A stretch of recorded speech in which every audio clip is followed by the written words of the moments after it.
For the 25th time in its history, we are racing at the Indianapolis Motor Speedway here, located in Speedway, Indiana. And as you can see that we are here for the 25th edition of the Brickyard 400, but instead of racing on the oval, we're here to race on the Roval. Now, we had the Xfinity race here yesterday, and they ran this course clockwise. But here today, we're going to run this track counterclockwise, as this could provide a little bit of a different challenge for some of these drivers, as we're going to take a look at the top 10 of the starting grid right here, as we get set ready to go here in the Brickyard Roval 400.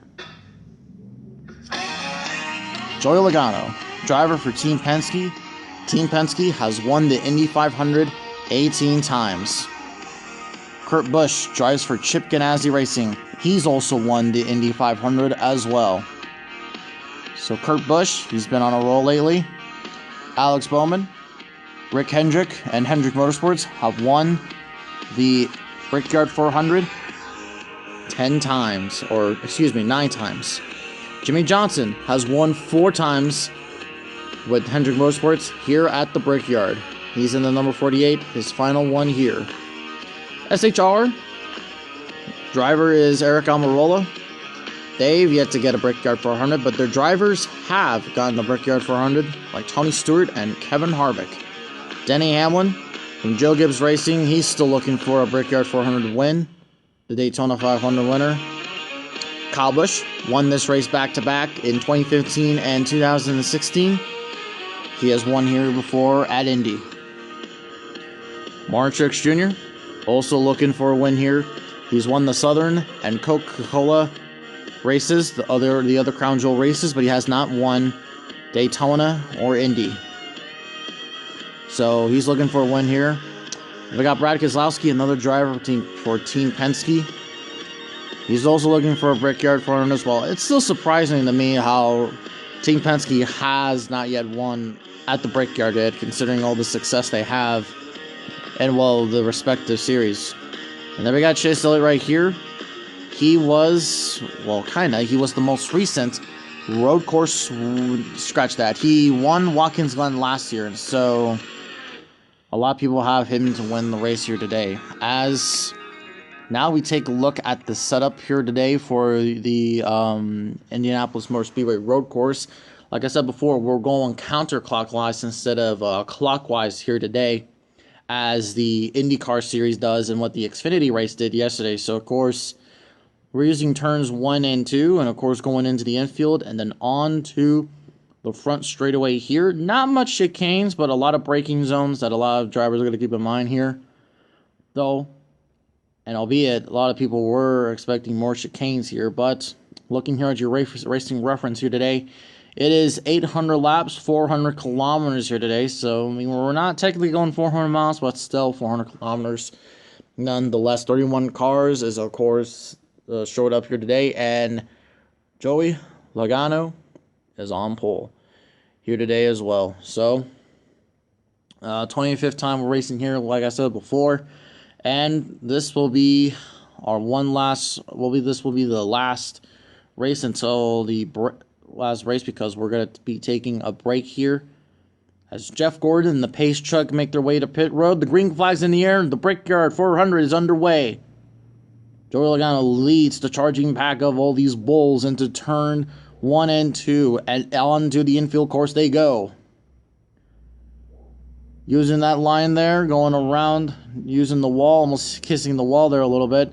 Goes Joey Logano 3 wide there. Eric Almirola, Kyle Busch, and Martin Truex Jr. And now Kurt Busch looking into the outside of Joey Logano, as we got a lot of action going on back here. On to the infield once again they go. Whoa, Kurt Busch gets a little loose there. Here comes Jimmy Johnson making it 3 wide. He wants to win here.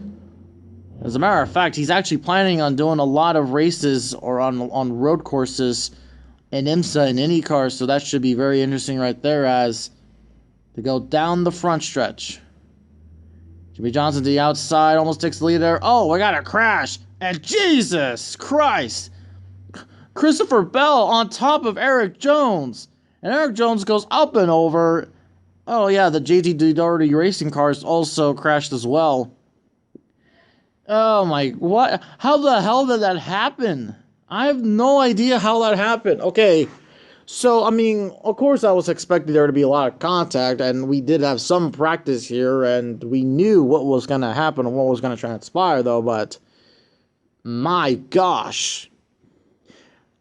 That's probably maybe the craziest thing maybe I've seen all year. Possibly maybe the craziest thing I've seen all year. I think. Maybe. I don't really know, but wow. Oh, jeez. Oh, wow. That's very unfortunate for Eric Jones. Eric Jones, Christopher Bell, Ricky Stenhouse Jr. and Ryan Preece. It's unknown if JTD Doherty Racing is really going to race next year. I think they will, but they'll still be using those old cars. So, restart. Lap 5 out of 10, but the next time we're going to come by, it will be actually 6 to go, which means that will resort to a green-white checkered finish. And no, it's not an overtime finish.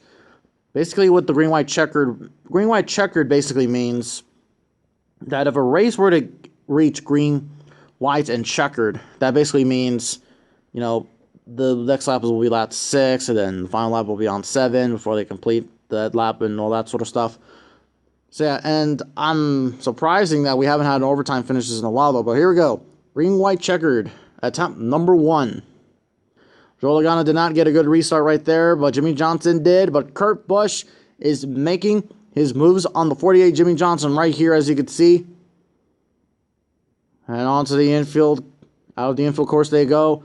Kurt Busch to the outside, or to the inside of Jimmy Johnson. As the white flag will wave, 1 to go here. Here goes Kurt Busch. He's very, very fast here today. Wow, there he goes. And look at that gap. And look at Johnson. Will he make a move here? Oh, Kurt Busch got a lot out of that corner. Out of the final corner, Kurt Busch will win the Brickyard 400. Whoa, man, that was pretty incredible, though. Yeah, but Joey Logano, as you saw, he got a bad restart right there. As, of course, Jimmy Johnson finished his second. These guys are going to be on the podium spot as Kurt Busch doing the burnouts because one rule here at Indy: don't do the burnouts on the bricks, or else David Land will find you. Well, he will find you, and he will kill you. Not really though, but yeah. So your podium here today is Kurt, Jimmy Johnson, and Joey Logano. So pretty cool podium right there, may I must say so. And I also got to give credit to also the other drivers that finished top 10 here today. We also had Alex Bowman, Mark Truex Jr., Denny Hamlin, Kevin Harvick, Eric Almirola, Ryan Blaney, and Brad Keselowski would round up the top 10. And so, as I said before, there will be a month break, roughly a month break, but hopefully we will go back to racing very soon. And the reason is just because, like I said, 3 more races have been added to the schedule. And one of them is already confirmed. One of them is going to be the Bristol All-Star race is now going to be, that one will now be the Bristol Dirt Race. So, yeah, keep that in mind. Okay, keep that in mind. We're going to be racing on the dirt track here pretty soon. So that's going to be pretty cool, I think, at least. Well, wow. Congrats to Kurt Busch as well. He did a phenomenal job today. He made sure no one would pass him all day long. And he won the Brickyard 400. So, thank you guys so much for watching. And as the weeks progress, you will see new reviews on other. You will see videos on other things. I don't know when though, but I mean it is a pretty. You'll see some stuff from me as the Spider Cup series will return eventually.